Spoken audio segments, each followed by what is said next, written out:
Waduh, Pak Agustan dia lagi sekarat guys.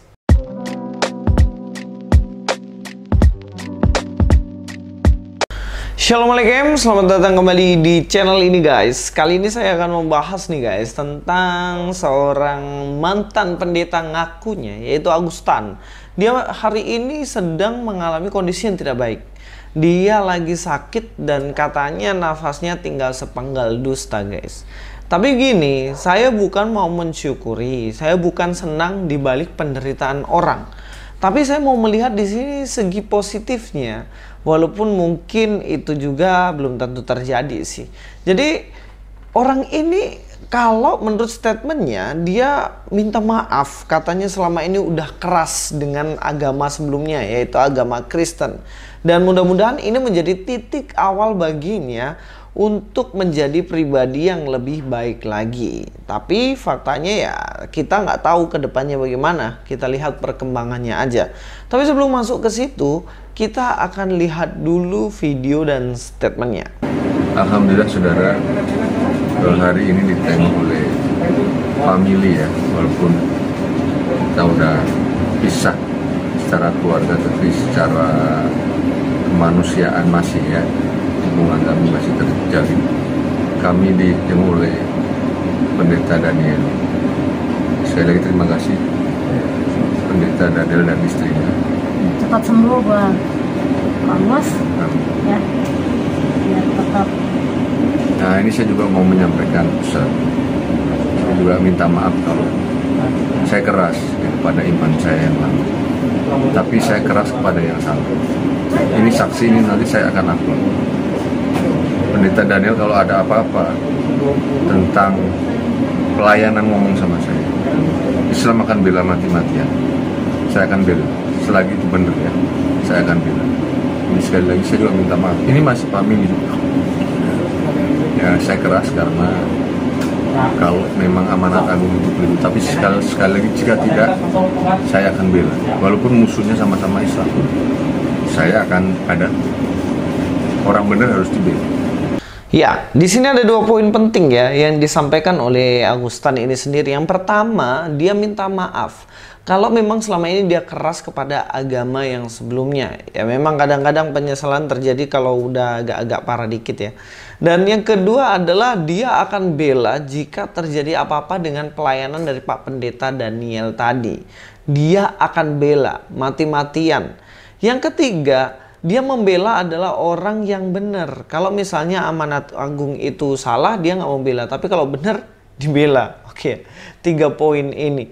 Dan yang keempat, yang menarik bagaimana dia mengatakan bahwa Pak Pendeta Daniel ini ya memang baik gitu ya. Bisa kunjungi dia dan masih ada terjalin silaturahmi.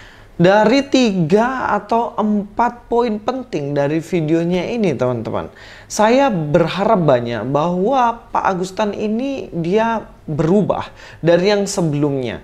Tapi memang ada statementnya yang agak-agak rancu di situ. Dia mengatakan bahwa dia menentang agama sebelumnya, keras terhadap agama sebelumnya karena salah.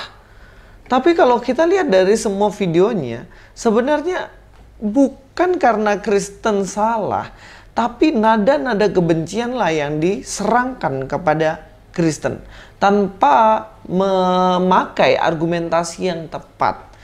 Jadi kalau dibilang karena Kristen salah, ya enggak lah, itu jelas keliru statement dari Pak Agustan ini.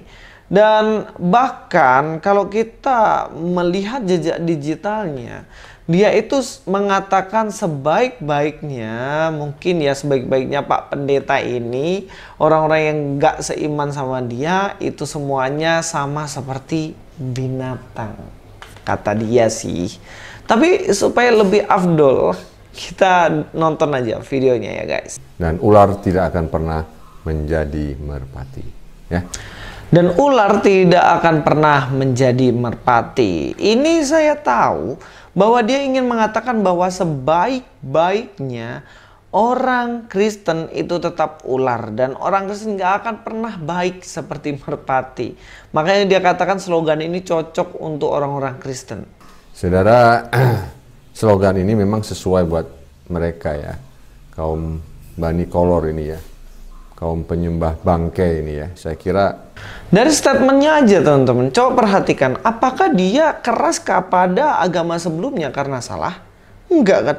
Dia bilang penyembah Bani Golor, penyembah bangkai. Cobalah. Dia ini lupa, Yesus bangkit dari kematian. Dia bukan bangkai. Paham di sini? Dia bangkit dari kematian. Bangkai itu yang mati dikubur nggak bangkit-bangkit, itu bangkai. Paham sampai sini?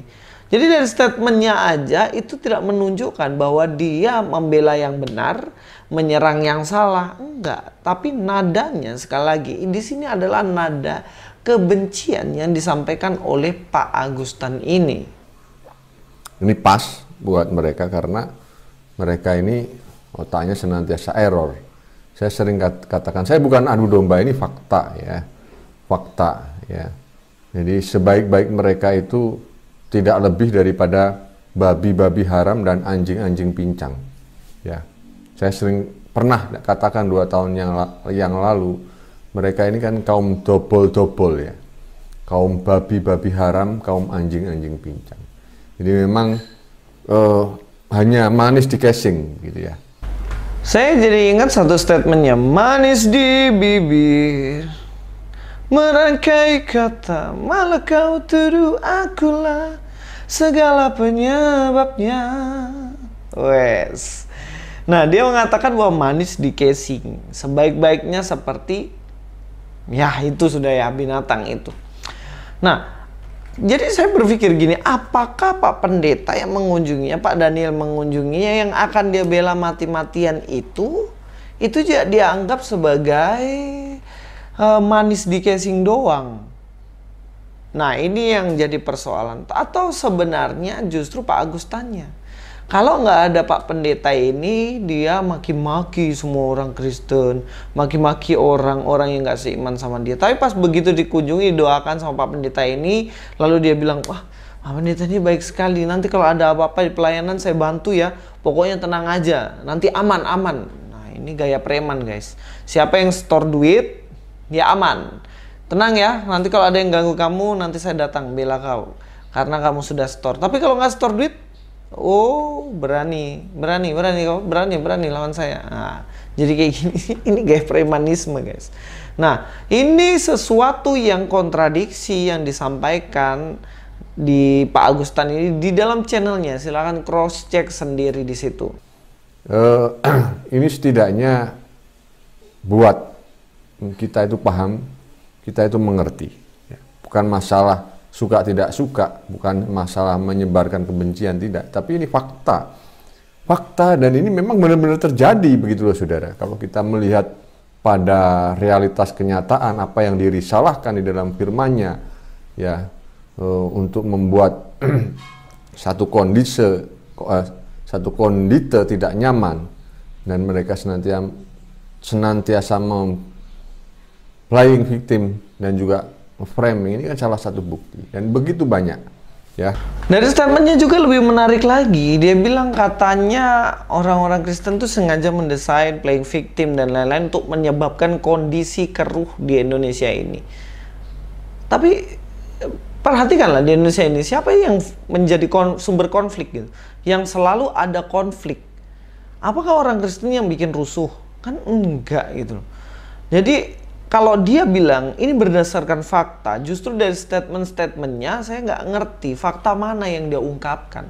Coba kasih satu contoh kasus di daerah ini, orang ini menimbulkan konflik dan lain-lain, sehingga semua orang itu menyimpulkan bahwa ini sumber konflik. Enggak kan? Dia hanya mengklaim ini sumber fakta, tapi faktanya nggak diungkapin. Itu namanya klaim. Sama seperti dia ngomong bahwa ini yang saya katakan bukan provokatif ya, ini hanya bersifat fakta, misalnya gitu. Tapi dari semua tadi, dari videonya dari awal sampai akhir itu semuanya bersifat provokatif, menuduh pada satu kelompok tertentu bahwa penyebab kekacauan. Dan ini jelas keliru. Tapi yang menarik di statement terakhirnya ini, statement terakhirnya, saya ingin kita nonton baik-baik.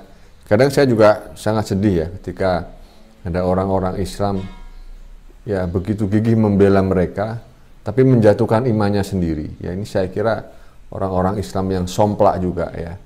Dia mengatakan bahwa orang yang membela orang-orang Kristen itu adalah orang yang somplak katanya. Ya, mungkin dipikirnya ya Bang Denny Siregar, Pak Ade Armando tuh, Permadi gitu. Nah, ini 3 orang somplak ini karena mereka membela orang-orang Kristen. Tapi saya heran, dia aja mengungkapkan bahwa dirinya siap membela mati-matian saudaranya tadi. Pendeta Daniel kalau ada apa-apa tentang pelayanan ngomong sama saya. Islam akan bela mati-matian. Apakah dia termasuk orang somplak? Simpulkan sendiri guys.